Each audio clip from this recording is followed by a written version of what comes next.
Hi, everyone. I'm Noah. And I'm Lila. It's nice to see you again here.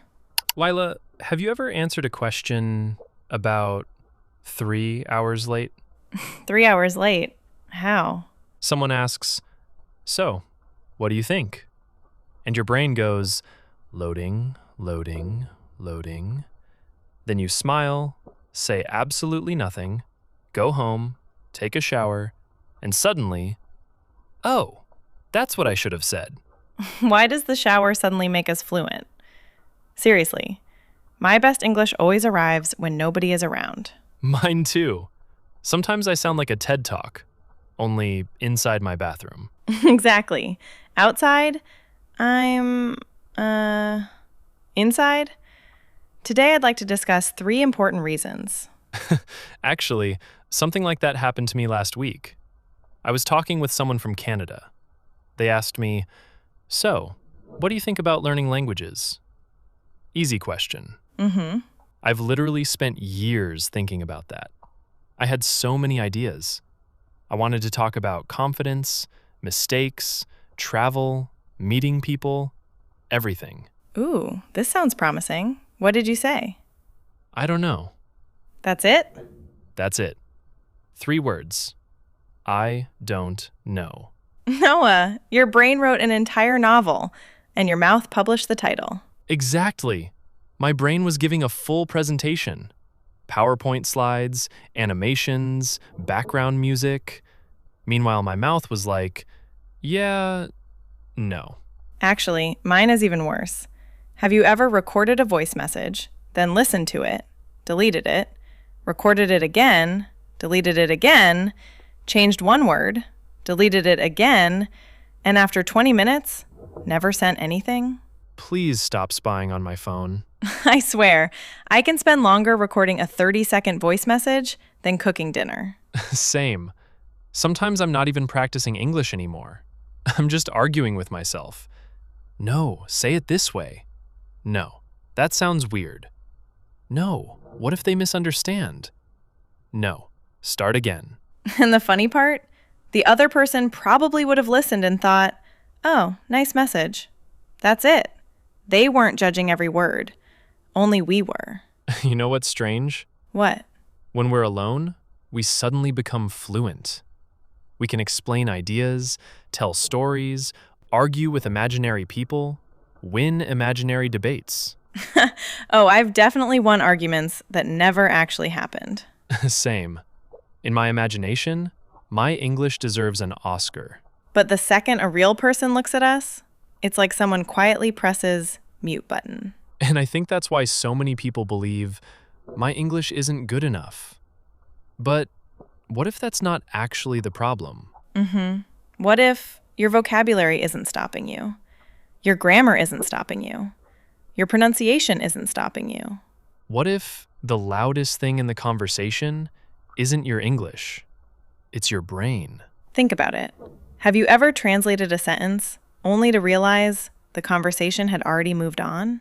Or known exactly what you wanted to say 5 minutes after everyone stopped talking?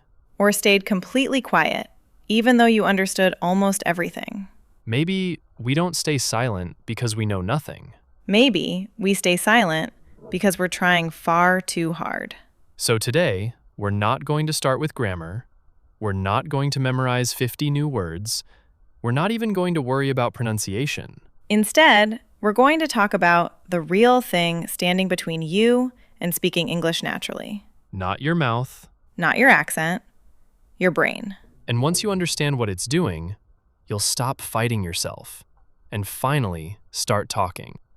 You know, I've been thinking about something. Why is it that we can sing loudly when we're home alone, but suddenly forget how to speak the moment another person is watching? I know, right? I'll sing an entire concert while washing the dishes. Then someone says, "Oh, sing that again." And suddenly, I don't actually know the lyrics. Exactly. Where did all the confidence go? Did it jump out the window? I think confidence is very shy.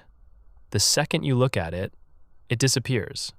Maybe speaking English is a little like that too. When we're alone, everything feels easy. We remember words, we build sentences, we even sound pretty good.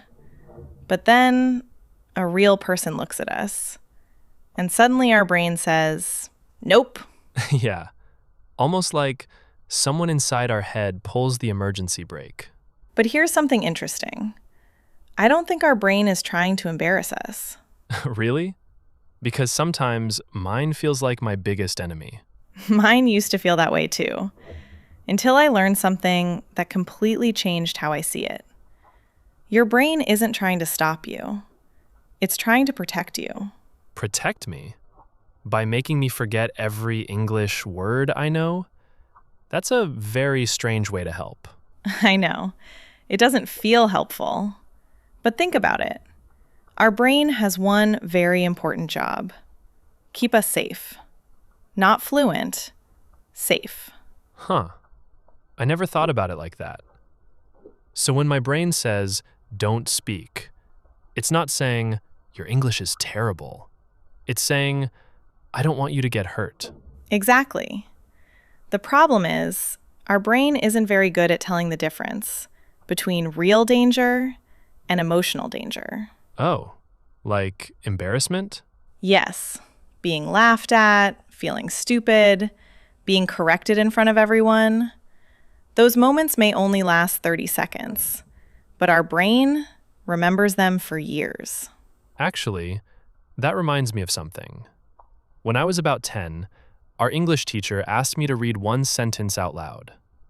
Everything was going fine until I reached one word. I still remember it. Vegetable. I confidently said, vegetable, like 3 completely different words. Wait, you gave every syllable its own apartment. I really did. And the whole class laughed. Not in a cruel way, just kids being kids. Even the teacher smiled. But do you know what happened after that? What? For weeks, every time the teacher asked for volunteers, I suddenly found the ceiling very interesting. Oh, wow. Look at those lights. I know that feeling. Mine happened during a class presentation. I practiced so much the night before. Honestly, probably too much. I was ready. Or at least, I thought I was. Then I stood in front of everyone. One classmate whispered something. A few people laughed. To this day, I have no idea if they were laughing at me or at something completely different. But your brain made a decision. Immediately. It didn't wait for evidence. It didn't ask questions. It simply said, speaking in front of people is dangerous. It's funny, isn't it? Our brain is like an overprotective parent. Yes. Don't climb that tree. Don't touch that. Don't say that sentence. What if someone hears your accent? What if you use the wrong tense? What if you forget a word? What if? What if? What if? And the strange thing is, most people aren't judging us nearly as much as we imagine. They're usually thinking about their own problems, their own mistakes, or what they're going to eat for dinner. Exactly. Meanwhile, we're convinced everyone is secretly holding up scorecards. Grammar, 7 out of 10. So maybe the problem isn't today's conversation. Maybe it's yesterday's memory, or even something that happened 10 years ago. And that's why simply telling yourself, don't be scared, usually doesn't work. Because your brain isn't being dramatic. It's being protective. It's just protecting you from something that isn't happening anymore. So the real challenge isn't fighting your brain. It's gently teaching it something new. That making a mistake doesn't mean you're in danger. That forgetting one word doesn't mean you're a failure. And that speaking English isn't a test you have to survive. It's just another way to connect with another human being. You know, I think that's something a lot of us need to hear. Maybe you're not actually afraid of English. Maybe you're afraid of repeating an old feeling. And those are two very different problems. Because once you understand that, you stop asking, how do I become fearless?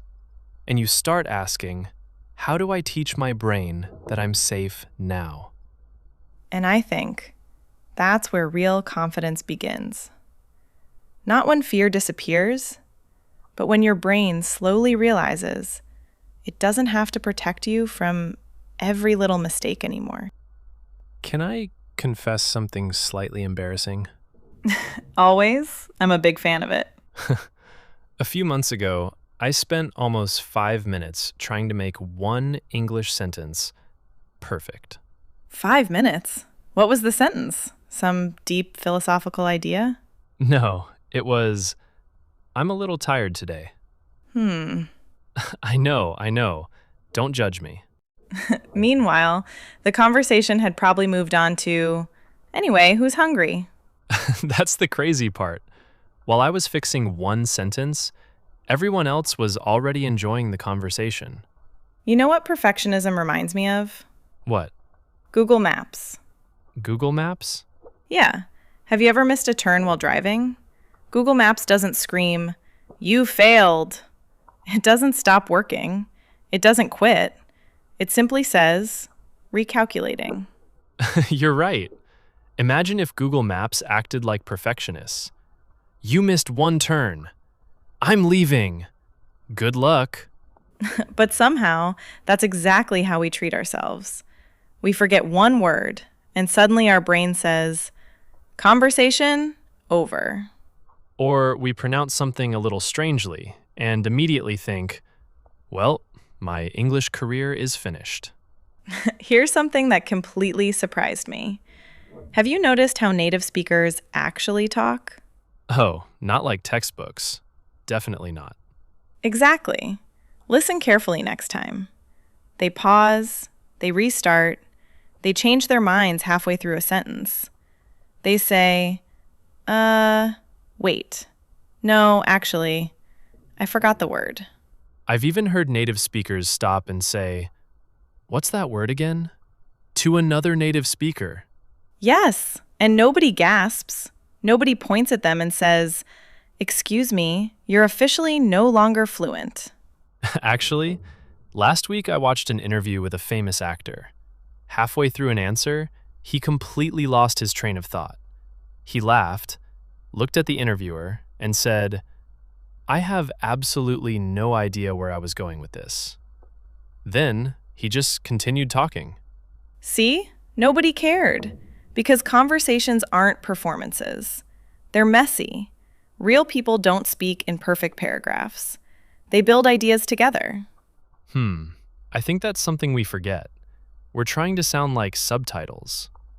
Yes, perfect grammar, perfect punctuation, perfect timing. Meanwhile, real conversations are full of interruptions. People talk over each other, someone sneezes, someone forgets a word, someone starts a story, then somehow ends up talking about pizza. Honestly, I've told stories where even I didn't know where they were going. And do you know something interesting? What? Sometimes mistakes actually make conversations better. Really? How? Because they make people smile, or ask questions, or help you learn something new. Think about children. Do they stop talking every time they make a mistake? Not at all. They'll confidently invent an entirely new word and keep going. Exactly. Adults say, I don't know if this sentence is correct. Children say, anyway. Maybe that's why children improve so quickly. They care more about connecting than sounding impressive. And somewhere along the way, many of us switched those two things. Now we're trying so hard to sound impressive that we forget to connect. You know, I've honestly never walked away from a conversation thinking, wow, that person's grammar was incredible. Me neither. I usually remember something completely different. Were they kind, funny, curious, easy to talk to? Did they make me feel comfortable? That's what stays with me. So maybe people don't remember your grammar. They remember your confidence. Or, even more importantly, they remember how you made them feel. And confidence doesn't mean speaking perfectly. Sometimes, confidence sounds like, I forgot the word. Can you help me? Or, sorry, let me say that again. Because confident people don't pretend they're perfect. They trust that one little mistake won't destroy the conversation. Maybe fluency was never about saying everything perfectly. Maybe it's about being willing to keep talking, even when things aren't perfect. And strangely enough, that's exactly how everyone becomes fluent. Not by waiting for perfection, but by speaking through imperfection. Lila, I want to ask you something slightly dangerous. Uh-oh. Those are usually the questions that make me rethink my life. How many English videos have you watched? Are you trying to expose me? Just answer honestly. Okay. Probably hundreds. Maybe thousands. Me too. Now, another question. How many of those videos did you actually speak during? Well, that got uncomfortable very quickly. I realized something a few years ago. I could watch English for hours, understand almost everything, learn new words, feel really productive. Then someone asked me a simple question, and I froze. I know exactly that feeling. You finish a 20-minute podcast and think, wow, my English is getting so much better. Then someone says, how was your weekend? And suddenly, your brain opens 50 tabs at the same time. I think our brain plays a clever trick on us. It says, you spent an hour with English today, so we feel like we practiced. But did we actually practice speaking? Or did we practice understanding? Those are two different skills. Exactly. Watching English isn't speaking English. Reading English isn't speaking English. Knowing English isn't speaking English. Thinking in English still isn't speaking English. It's a little like learning to ride a bicycle. Imagine someone says, I've watched cycling videos every day for 2 years. I know every type of bicycle. I've read 3 books about balance. I follow professional cyclists. So, can you ride one? Nope. But I understand the theory. Nobody would expect to become a great cyclist without actually getting on the bike. And yes, the first few minutes would probably be a little wobbly. Maybe you'd lose your balance. Maybe you'd almost fall. But that's not failure. That's practice. Speaking English works exactly the same way. Your mouth has to learn, not just your brain. I like that. Sometimes we train our eyes by reading. We train our ears by listening. But we completely forget to train our mouth. You know what helped me the most? What? I stopped giving myself huge goals. Instead of saying, today I'll speak English for 30 minutes, I'd say, today I'm going to say 1 sentence. Just one? Just one. Because 1 sentence is easy to start. And once I said 1, a second one didn't feel so scary. That reminds me of something. Have you ever gone to the gym and thought, I have to exercise for 2 hours, and you stayed home instead? I feel personally attacked, yes. But if someone says, just do 5 minutes, suddenly it feels possible. Speaking works the same way. Don't aim for a perfect conversation. Aim for 1 real sentence. Or even smaller. 1 reaction. Oh, really? That's interesting. Me too. I agree. Those tiny moments count. People think fluency comes from giant conversations. But honestly, it's usually built from thousands of tiny ones. 1 question, 1 answer. 1 opinion, 1 joke. 1 mistake, 1 smile. Then tomorrow, you do it again. And here's something funny. Our brain loves tiny wins. Every time you speak, even for 5 seconds, your brain quietly says, "Oh, we survived." Then the next time, it feels just a little easier. Not because your English suddenly became perfect, but because your brain has new evidence. Evidence that says, speaking isn't dangerous. I can do this. I might make mistakes, but nothing terrible happens. And that's how confidence actually grows. Not from one huge, brave moment, but from hundreds of tiny moments that almost seem too small to matter. Maybe that's why so many people feel stuck. They keep waiting until they're ready before they start speaking. When in reality, speaking is what gets you ready. So, if you're listening right now, don't challenge yourself to have an amazing conversation today. Challenge yourself to say one real sentence.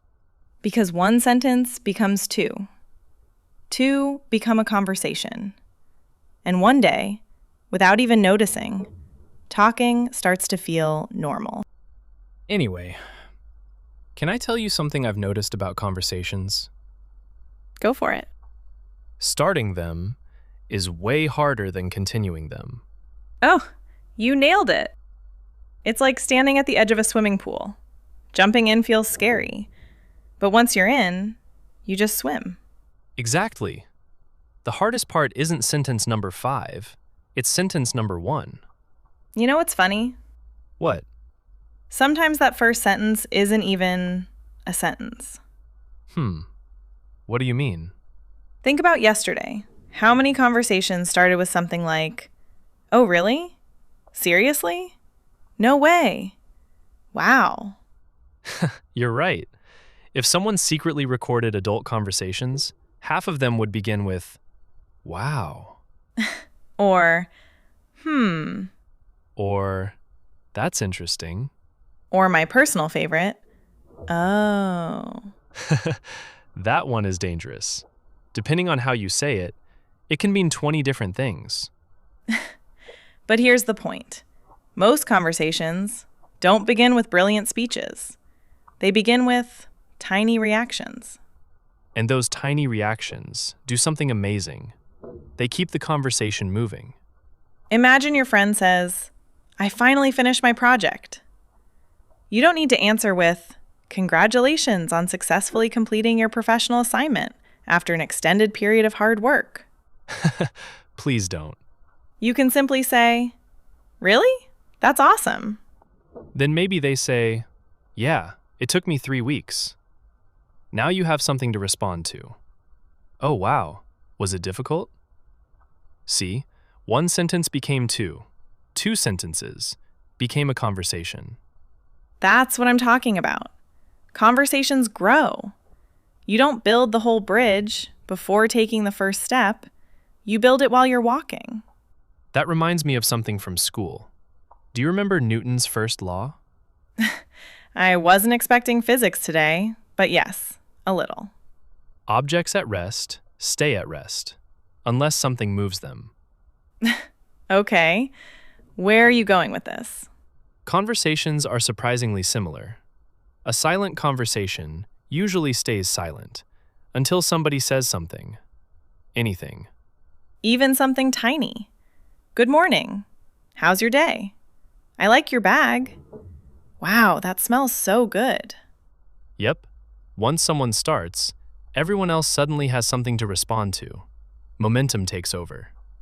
Have you ever noticed, sometimes you're nervous before making a phone call? Then the other person answers. You say, "Hi." They say, "Hi." And somehow, everything becomes easier. Yes.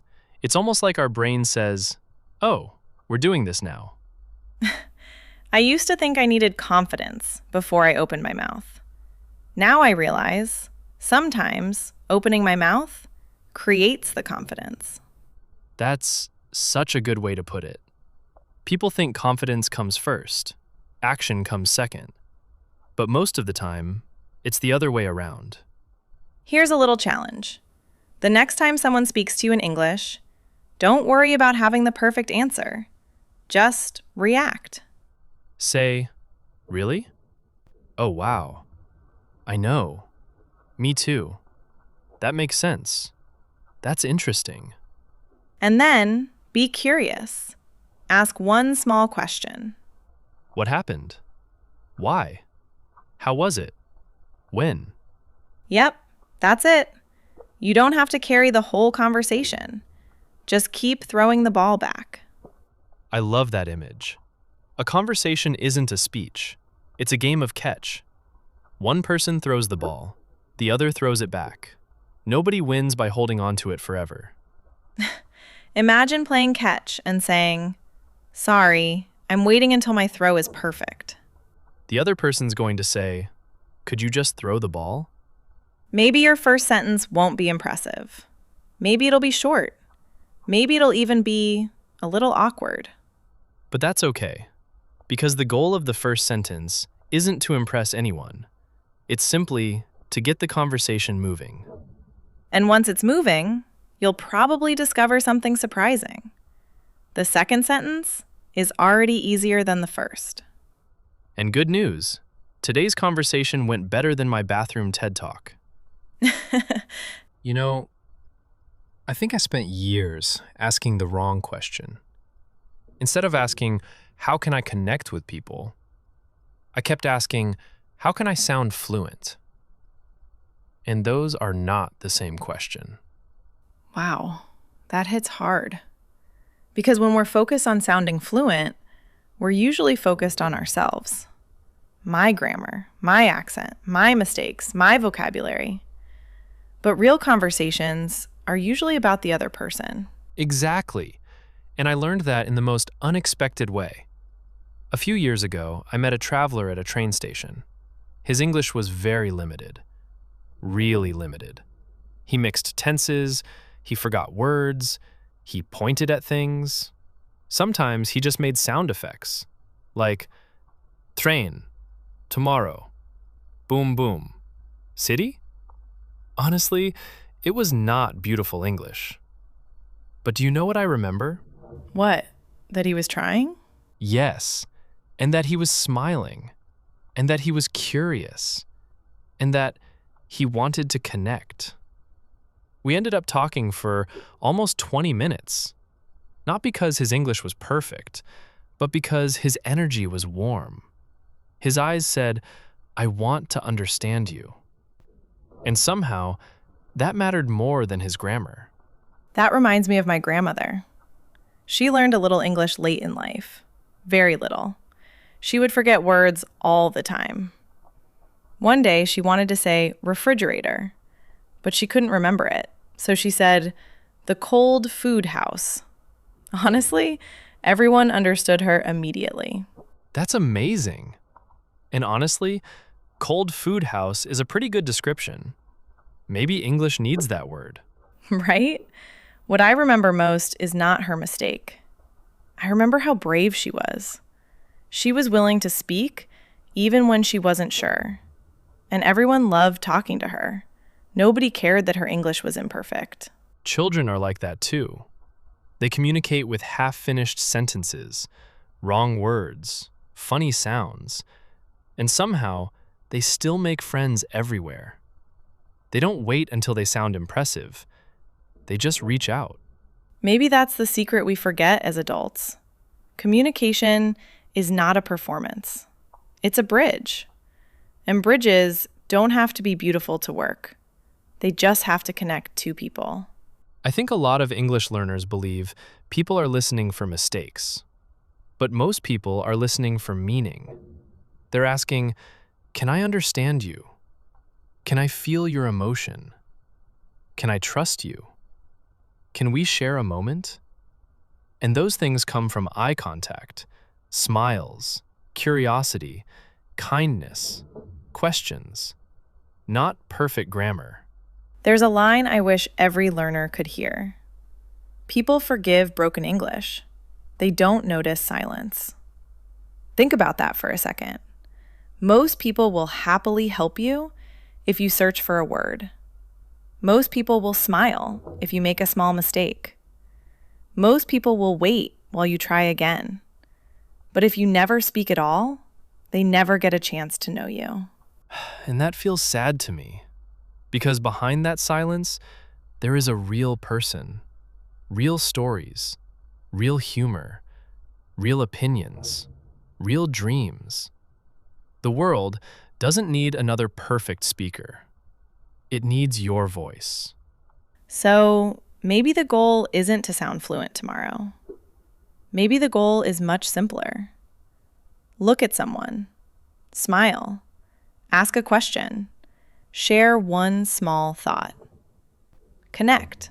And ironically, that's often when fluency starts appearing. Not when you're trying to sound perfect, but when you become so interested in the other person that you forget to be afraid of yourself. Maybe that's the real turning point. When English stops being a test and starts becoming a way to meet another human being. You know, after everything we've talked about today, I don't think fluent people are fearless. Me neither. I've met people with amazing English who still get nervous before presentations, who still pause to find the right word, who still say, "Wait, how do I explain this?" Exactly. They still forget words, they still make mistakes, they still have awkward moments. The difference isn't that they're braver than you. The difference is they've stopped treating those moments like failures. They're willing to laugh, try again, and keep talking. If you could secretly watch every fluent English speaker from the very beginning, you'd probably be surprised. You'd see thousands of awkward conversations, thousands of strange pronunciations, thousands of moments where they thought, "Oh no, that sounded terrible." Nobody skips that chapter. It's part of the story. Not proof that you're on the wrong path, proof that you're on the same path as everyone else. Maybe confidence isn't a prize waiting for you at the finish line. Maybe confidence is something you collect, one conversation at a time. Because confidence doesn't come before speaking. Confidence comes because you spoke. Your voice deserves to be heard. Remember that voice message you never sent? That question you knew the answer to, but stayed quiet? That conversation where the perfect sentence arrived 10 minutes too late? Tomorrow, you'll probably have another moment like that. Another chance, another conversation. And when it happens, maybe don't ask yourself, is this sentence perfect? Instead, smile. Take one slow breath and say it anyway. Maybe it's only 5 words, Maybe only 2. but they're real. And that's where every fluent speaker begins. You know, one imperfect sentence today is worth more than 100 perfect sentences that never leave your mind. Because your English doesn't grow while you're thinking. It grows while you're talking. So this week, don't challenge yourself to sound fluent. Challenge yourself to sound real. Ask one question, share one opinion, tell one tiny story, laugh when you make a mistake, and let that be enough. Because your future fluent self isn't waiting somewhere far away. At the end of this journey, you're creating that person every single time you choose courage over silence. Every single time you open your mouth, even when your voice shakes a little. And if today's conversation gave you just a little more courage to use your English, we'd love to see you again here at Slow English HQ. Every day we'll keep learning together. One conversation, one smile, and one imperfect sentence at a time. Until then, be patient with yourself. Be kind to yourself. And remember, the goal was never to become a perfect English speaker. The goal was always to let people hear the real you. Your voice has been ready longer than your confidence. So, speak anyway. We'll see you in the next conversation. Bye.